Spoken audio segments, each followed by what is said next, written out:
Oui, bah ça va, j'avais pas tiré à la bonne hauteur, ok? En vrai, c'est mon cadeau de naissance. Un cheval à bascule. J'adore.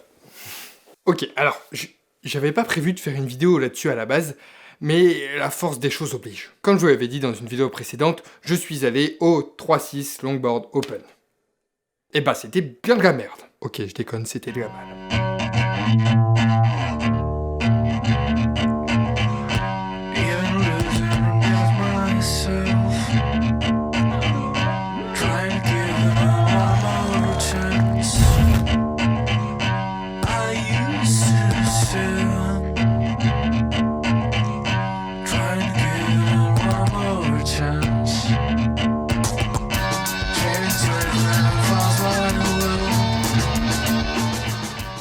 Alors là-bas, j'ai fait quelques vidéos, quelques photos, etc.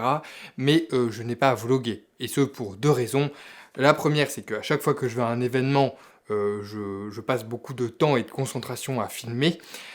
Donc ça fait moins profiter de l'événement et des gens qui sont autour de moi tout simplement. Et deuxième raison, c'est que pour vlogger, il me faut un petit peu plus de matos, comme mon micro, mon GorillaPod, tout ça. Et sachant que je me baladais dans Paris en board uniquement, ça faisait un petit peu lourd. Voilà. Bref, dimanche soir, retour dans le train, j'étais comme ça, face à mes pensées, et j'avais vraiment envie de vous partager cette expérience. Parce que j'ai kiffé, ouais, petit spoiler. Pour ceux qui ne voient pas de quoi je parle, le 3-6 Longboard Open est la première édition de l'événement parisien de Dancing Freestyle organisé par la Doc Session. Et déjà, je peux vous dire un truc d'entrée, ils ont mis le paquet. Surtout pour une première édition. Il y avait un espace initiation ouvert à n'importe qui avec des gens du staff pour ça. Il y avait un bar, un espace bar, terrasse, tout ça le soir pour faire la fête dans l'enceinte même de l'event. Vraiment stylé. Une couverture médiatique de dingue, un écran géant hyper quali et... Attendez. En plus du DJ, il y avait un batteur. Bah, je peux vous dire, c'est trop cool. Vraiment trop cool.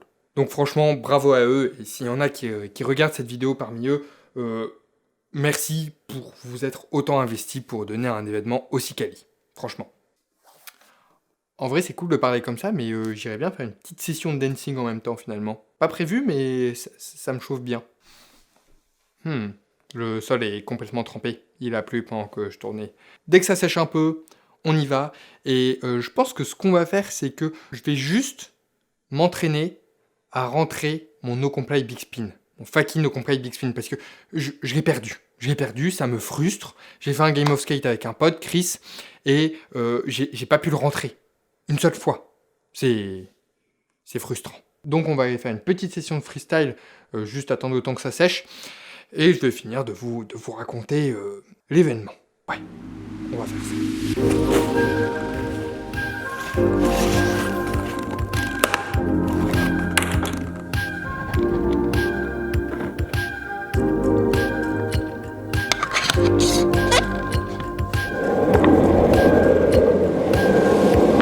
Bon, on a un autre jour parce que hier, le soc n'a jamais séché.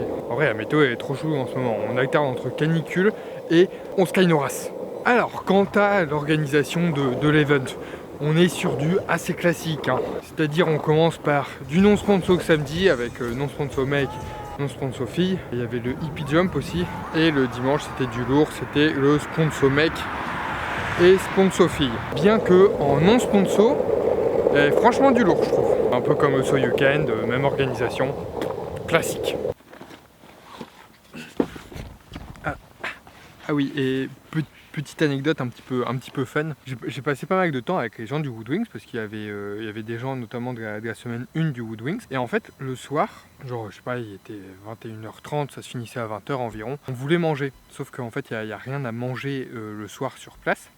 Donc on s'est dit, bah peut-être une petite pizza, tu vois, pourquoi pas. Donc voilà, on tapait la discute, on squattait, et puis au bout d'un moment, à un moment totalement aléatoire, on fait bon bah vas-y, on y va, on va à une pizzeria pas loin. Donc on va jusqu'à la pizzeria.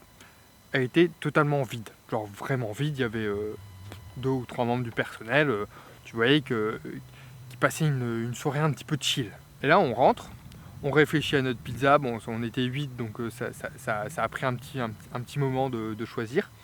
Et quand on décide de commander, on se retourne, un autre groupe de riders puis un autre groupe de riders. Et au final, on est passé d'un restaurant avec une moyenne de 0 personnes à 30 riders minimum dans la salle. Genre c'était un délire, hein. On prenait toutes les tables, il y avait des boards partout, je sais pas, c'était cool. Petite ambiance de riders. Et il n'y avait que des riders, voilà. D'ailleurs le micro, c'est le micro Vidéo Mic Pro de Rode, on entend souvent des interférences. Et en fait j'en ai parlé avec un pote, c'est fort possible que ça soit un défaut du micro. Donc je vais devoir aller le contacter Rode pour le changer. On arrive sur le spot.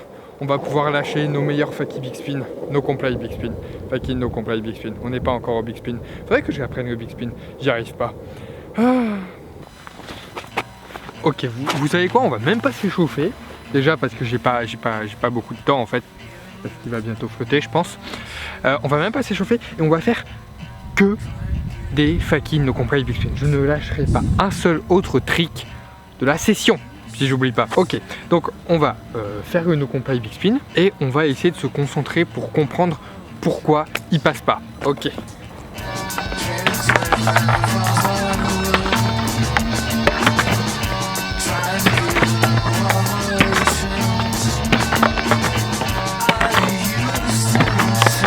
Bon alors ils sont pas genre totalement dégueux, ils sont pas terribles mais pas totalement dégueux, mieux que les jours précédents en tout cas. Le problème que j'ai là, surtout, je pense que j'y crois pas assez. Je devrais plus accentuer la rotation avec mon pied avant et accompagner plus la board avec mon corps pour retomber dessus au bon moment. Alors, la rotation là qu'on a vue, je suis pas sûr à 100%, mais je pense très fortement que c'est dû à une mauvaise position du pied, notamment du pied qui pop. En fait, là mon pied il était trop sur ce côté là et du coup quand j'ai popé c'est là où ça flippe. Donc je vais faire un test, je vais mettre mon pied vraiment là exagéré et je vais voir si elle flippe pour savoir si c'est bien ça.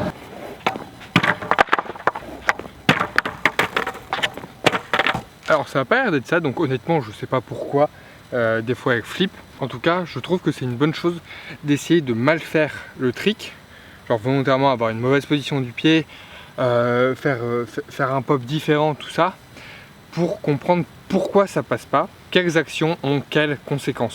Par exemple, un truc tout con, c'est que j'ai aussi essayé, comme vous avez vu, de poser mon pied beaucoup plus à l'intérieur et du côté opposé. Et en fait, c'est beaucoup plus dur de popper, je trouve. Donc ça fait beaucoup moins un pop puissant. Moi, je veux un no comply qui pop. Donc, je vais vraiment pas mettre mon pied trop ici et trop à l'intérieur. Je vais plus le mettre sur le bord. Mais attention, pas trop sur le bord non plus parce que sinon j'aurai aucun contrôle.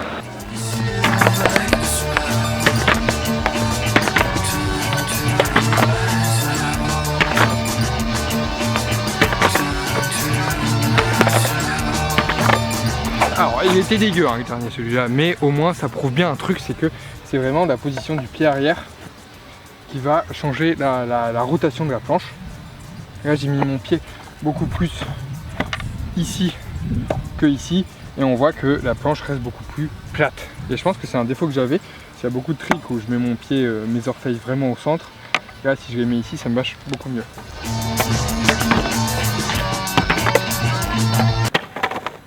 Je déteste quand ça fait ça.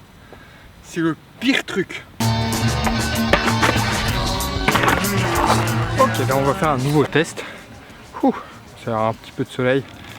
Ok, on va faire un nouveau test.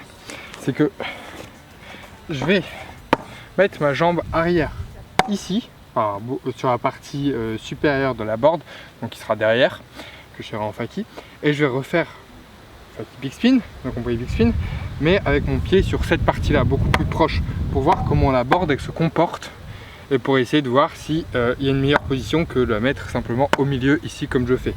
Parce que quand il y a un trick qui rentre pas, faut changer quelque chose. Faut pas essayer de toujours remettre la même position, sauf si on sait que c'est comme ça et que juste on n'arrive pas à faire le mouvement ou quelque chose comme ça. Mais quand on sait pas ce qui va pas, il faut modifier des paramètres. Donc les modifier surtout un par un, je trouve, pour identifier d'où vient le problème, pour pouvoir le corriger. Je viens d'en faire un nickel, mais genre vraiment nickel, hein. Et c'est pas une blague, mais il n'y avait plus de batterie. Donc j'ai essayé les deux. Et je me sens beaucoup mieux pour le faire quand mon pied est sur cette partie de la board plutôt que sur cette partie.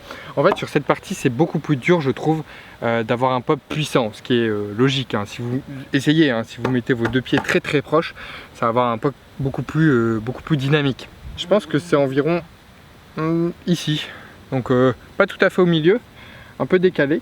C'est là où j'ai le pop qui m'a mieux réussi, donc je vais essayer de le refaire.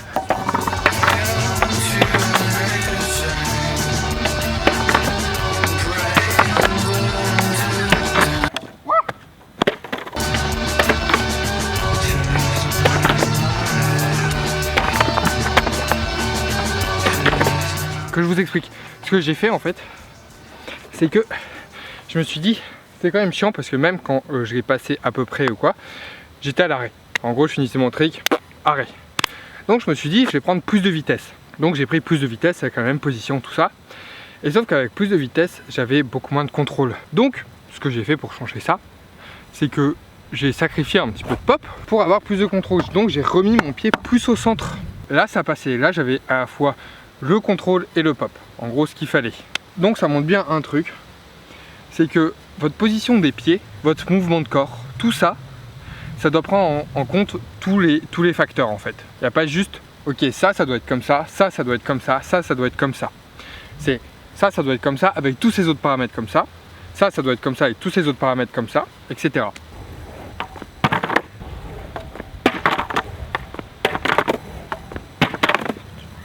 Et vous voyez, à chaque fois que je vais à un event, que je vous en parle, je me dis ouais, l'ambiance, trop cool. C'est parce que c'est vraiment, à chaque fois, le meilleur souvenir que je garde de l'event. L'ambiance, les gens, l'ambiance, mais à chaque fois. Enfin, en fait, c'est ce qui me fait aimer autant la longboard aussi. Il y a surtout la communauté et l'ambiance. Ça, c'est vraiment cool. Et cette année, ça n'a pas manqué au 3-6 d'ailleurs. Les spectateurs étaient plutôt chauds. Ça c'était cool. Parce que, au cas où vous ne savez pas, les spectateurs, ils sont pour beaucoup dans l'ambiance. Il y a le speaker évidemment qui doit mettre l'ambiance, qui doit chauffer le public, mais des fois le public il veut pas. Et là, il voulait. Donc c'était cool. D'ailleurs, un truc qui m'a fait vraiment hyper plaisir. Je sais pas, enfin ça paraît un peu évident et un peu dit ouais comme tout le monde, mais vraiment c'est simplement de vous voir. Enfin, il y en a pas mal, je sais pas, sur 2 jours, il doit y avoir peut-être une quinzaine d'entre vous qui sont venus me voir juste pour me dire salut, pour taper la discute, pour me poser une question même, enfin n'importe, enfin peu importe. Et franchement, pour être tout à fait transparent avec vous, la longboard ça a un peu des codes de popularité et moi j'en dépends énormément sur la chaîne étant donné que c'est une chaîne de longboard. Et donc c'est vrai que actuellement par rapport à par exemple l'été dernier, moins de visibilité, moins de vues, moins de tout ça. Alors honnêtement je fais pas une chaîne de longboard pour la célébrité, je vous l'ai déjà dit, sinon j'aurais fait autre chose, hein. Ça m'en fout un petit peu. C'est juste que évidemment plus on a de visibilité, plus on a de commentaires positifs, tout ça, plus ça motive à continuer parce qu'on se dit ok, notre travail il plaît, il est vu, il impacte des gens, il impacte plus de gens. Et donc actuellement moins. Donc ça veut dire partager la vidéo, ok? J'ai besoin de vous. J'ai besoin de vous. Non, blague à part, quand je parle à certains d'entre vous, même si c'est même 15 personnes sur toute la communauté, ça c'est vraiment pas énormément, et ben même si je parle qu'à 15 personnes, je me dis, ces 15 personnes-là, déjà, elles sont contentes que je fasse ça. Elles me remercient parce que je les ai mis à la longboard, tout ça. Et à chaque fois, ça me fait me dire que c'est ça le principal. Et ça me booste réellement à continuer. Bref, pourquoi je vous dis tout ça? Juste pour vous dire que ça m'a fait hyper plaisir de vous avoir vu. Et merci d'être là. En tout cas, grosse ambiance au 3-6 longboard. Et ça fait plaisir. C'est un peu même ambiance que So You Can. Ça c'est cool. Par contre, il y a un truc que j'aime moins par rapport à So You Can, mais ça c'est juste moi. C'est que en fait à So You Can, il y a l'ambiance d'être à l'étranger. Je sais pas, je trouve que ça ajoute quelque chose. Là à Paris, j'y vais de temps en temps, donc au final elle est à Paris quoi. Mais ouais, c'est une petite ambiance Je trouve en plus au Soyuken, c'est un petit plus du Soyuken, le fait que ça soit à l'étranger, ça soit un trip international. Par contre, à un moment à l'event, j'ai pété un câble. Genre en fait au sens propre. J'ai pété un câble de téléphone. Sorry meuf, encore. Au moins tout ça m'a permis de faire un petit jeu de mots. Très drôle. Bref, parlons du podium pour les finales sponsor. Le run qui m'a le plus impressionné, c'est celui de Jeff Corsi. Donc big up à lui. Franchement, il était hyper clean son run. Je ne suis pas juge, donc je suis pas hyper légitime pour dire qui gagne, qui gagne pas, tout ça. Mais je trouve que il est arrivé 3ème en fait. Et je trouve qu'il aurait mérité plus que 3ème. Voilà. Il a fait un run vraiment clean. Voilà, en tout cas c'était un très bon event. Vraiment content d'y être allé.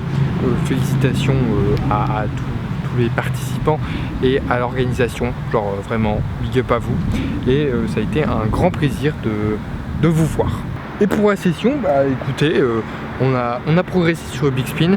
Il y a encore beaucoup de pratique à faire, ça fait une petite session quand même parce que j'allais pas vous faire 3000 tries. Mais je pense qu'on a bien progressé et j'espère que ça vous a aidé pour isoler les problèmes que vous avez sur vos tricks. Parce que ce que j'ai expliqué là, ça s'applique sur donc on parle Big Spin évidemment, mais sur tous les tricks de manière générale.